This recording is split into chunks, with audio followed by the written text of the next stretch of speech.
আচ্ছা, তাহলে এটা হচ্ছে একটা সিঙ্গেল পয়েন্ট কাটিং টুল। এইটা হচ্ছে তার সাইড ভিউ। তাহলে সাইড ভিউয়ে দেখা যাচ্ছে যে এই পাশে একটা জায়গা ফাঁকা আছে।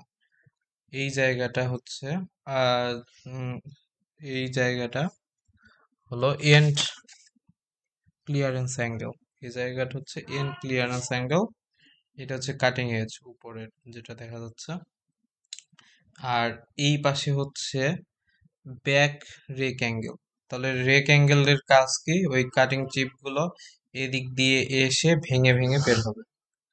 তারপরে হচ্ছে এইটা হচ্ছে তার এন ভিউ। এন ভিউ এর মধ্যে দেখা যাচ্ছে এই পাশে একটা জায়গা ফাঁকা আছে। তাহলে এই পাশে যে ফাঁকা আছে এটা হচ্ছে সাইড রিলিফ অ্যাঙ্গেল, যেটা হচ্ছে কাটিং টুলের সাথে ডাইরেক্টলি আছে। আর উপরের দিকে যেটা আছে সেটা হচ্ছে সাইড রেক অ্যাঙ্গেল। তাহলে যেহেতু এদিক দিয়ে কাটিং চিপটা বের হবে এই জন্য এটা হচ্ছে সাইডের রেক অ্যাঙ্গেল। তারপরে হচ্ছে এইটা হচ্ছে এটার লম্বালম্বি ভিউ। তাহলে এই ভিউয়ে যদি দেখি তাহলে এইখানে নোজটা ক্লিয়ারলি দেখা যাচ্ছে। তারপরে এইটা হচ্ছে এই পাশে যে একটা জায়গা ফাঁকা আছে সেটা হচ্ছে ক্লিয়ারেন্স আছে, প্যারালাল নাই। এটা হচ্ছে এন্ড কাটিং এজ অ্যাঙ্গেল। তারপরে হচ্ছে এইটা ফেস দেখা যাচ্ছে, এই পাশে শ্যাঙ্ক যেটা ধরে রাখে।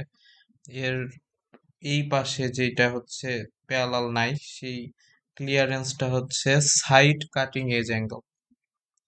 এটা হচ্ছে সাইড কাটিং এজ অ্যাঙ্গেল। এই দুইটাই আছে হচ্ছে ফ্রন্ট প্ল্যানে।